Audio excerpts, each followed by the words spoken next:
Brought to you by Techno Camon 30 series.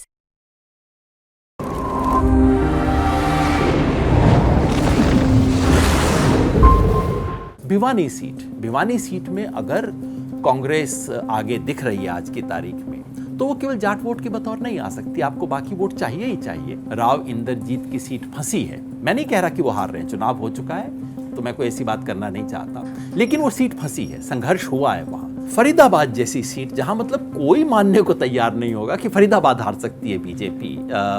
Faridabad काफी संकट में है। अच्छा सर, ये वोट्स का कास्ट लाइन पे डिवीजन बीजेपी के बड़ा फेवर में रहता है, हरियाणा में हमने देखा है। तो आप पहलवान आंदोलन की बात करते हैं, किसान आंदोलन की बात करते हैं, तो इसको भी बीजेपी के लोग हालांकि खुल के नहीं कहते, लेकिन नीचे वो लोग इसको ऐसे प्रोपोगेट करते हैं कि एक पर्टिकुलर कास्ट के लोग जो हैं वो इस आंदोलन में ज़्यादा रहें। तो आप जब घूमे स्टेट में, आपको लगता है कि इस बार कास्ट का डिवीजन ज़्यादा है, या फिर उधर आपके और मेरे होम स्टेट की बात करूँगा हरियाणा की, तो पहले लोग कहते थे भाई 8 में से 1-2 सीटें कांग्रेस निकाल लेगी। अब आप जब से गए हैं, आप स्टेट में घूम भी रहे थे, आप 5-6 सीटों का जिक्र करते हैं, और अब हुड्डा साहब की सांस में सांस आ गई आपकी बात सुन के।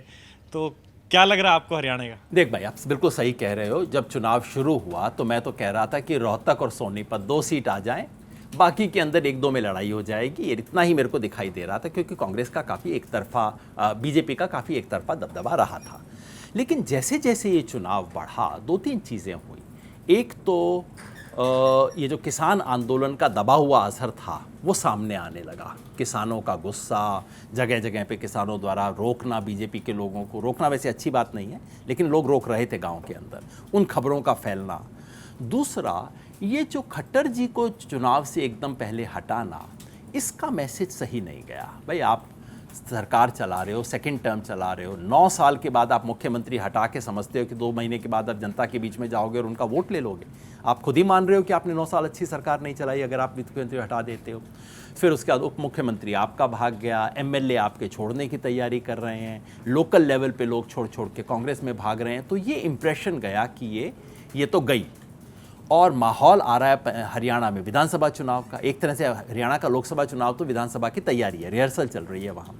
इन सब का मिला जुला असर ये हुआ कि चुनाव के नज़दीक आते आते कांग्रेस उठनी शुरू हुई। तो आज की तारीख में मैं कम से कम 5-1 सीट मानता हूँ जहाँ कांग्रेस बिल्कुल स्पष्ट आगे मुझे दिखती है।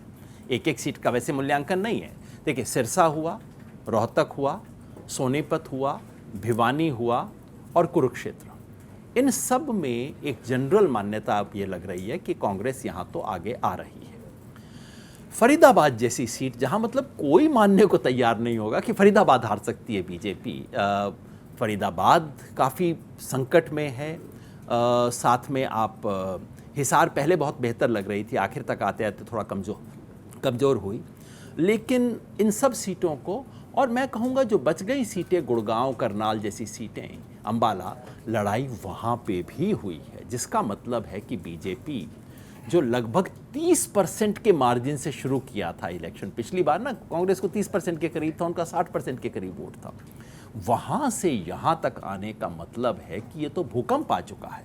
तो हरियाणा में बहुत कुछ बदला है। और अगर मामला 5-5 के करीब रहता है, अब 6-4 हो सकता है, 4-6 हो सकता है, अगर वैसा रहता है तो विधानसभा चुनाव बीजेपी के लिए बहुत टेढ़ी खीर बन जाएगा।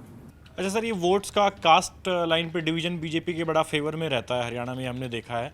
तो आप पहलवान आंदोलन की बात करते हैं, किसान आंदोलन की बात करते हैं, तो इसको भी बीजेपी के लोग हालांकि खुल के नहीं कहते, लेकिन नीचे वो लोग इसको ऐसे प्रोपोगेट करते हैं कि एक पर्टिकुलर कास्ट के लोग जो हैं वो इस आंदोलन में ज़्यादा रहें। तो आप जब घूमे स्टेट में, आपको लगता है कि इस बार कास्ट का डिवीजन ज़्यादा है, या फिर वो चीज़? देखो, सिर्फ हरियाणा का खेल नहीं है। बीजेपी बात सब तरह की कहती हैं, लेकिन हकीकत ये है कि हर राज्य में कोई ना कोई बंटवारा करवाना बीजेपी की रणनीति का हिस्सा है। कहीं पे जहाँ हिंदू मुसलमान चल जाए वहाँ सबसे अच्छी बात ये, चलो भाई हिंदू मुसलमान चल गया।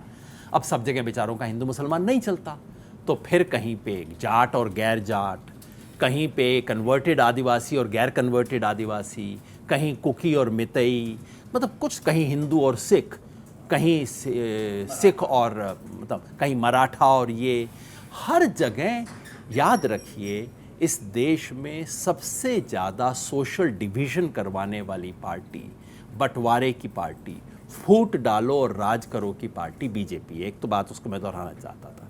हरियाणा में खेल है 35-1 का। 35-1 का मतलब हरियाणा की जो तथाकथित 36 बिरादरी हैं उनमें से 35 एक तरफ है और केवल जाट दूसरी तरफ। मतलब कुल मिला के हरियाणा में जाट बनाम गैर जाट की लड़ाई करवाना ये बीजेपी का पिछले 10 साल का नुस्खा रहा है। इसमें कोई संदेह नहीं है कि इस सब के कारण, किसान आंदोलन के कारण, जाट जो कि मुख्यतः किसान बिरादरी है वो बहुत स्ट्रांगली कांग्रेस के पक्ष में आई है और जाटों का समर्थन पहले जो इनेलो और जजपा को मिला करता था वो लगभग ज़ीरो हो गया। दोनों पार्टियां बिल्कुल रेस से बाहर हो गई।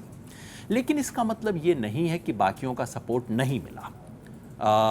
दलित का सपोर्ट बड़ी संख्या में कांग्रेस की तरफ वापस आया है और बाकी जातियों में अलग अलग क्षेत्र में अलग अलग हिसाब से वो वोट आया। अब जैसे फरीदाबाद जैसी सीट है वो तो आप जाटों के बल पे नहीं लड़ सकते ना, जीत नहीं सकते। भिवानी सीट में अगर कांग्रेस आगे दिख रही है आज की तारीख में तो वो केवल जाट वोट के बतौर नहीं आ सकती, आपको बाकी वोट चाहिए ही चाहिए। और अगर गुड़गांव सीट में राव इंद्रजीत की सीट फंसी है, मैं नहीं कह रहा कि वो हार रहे हैं, चुनाव हो चुका है तो मैं कोई ऐसी बात करना नहीं चाहता, लेकिन वो सीट फंसी है, संघर्ष हुआ है वहाँ केवल जाट वोट क्या कर सकते हैं, वहाँ तो कुछ दूसरों ने किया है ना। तो ये मैं पूरे हरियाणा में देख रहा हूँ, सभी समाजों में देख रहा हूँ, केवल एक जात बिरादरी की बात नहीं है।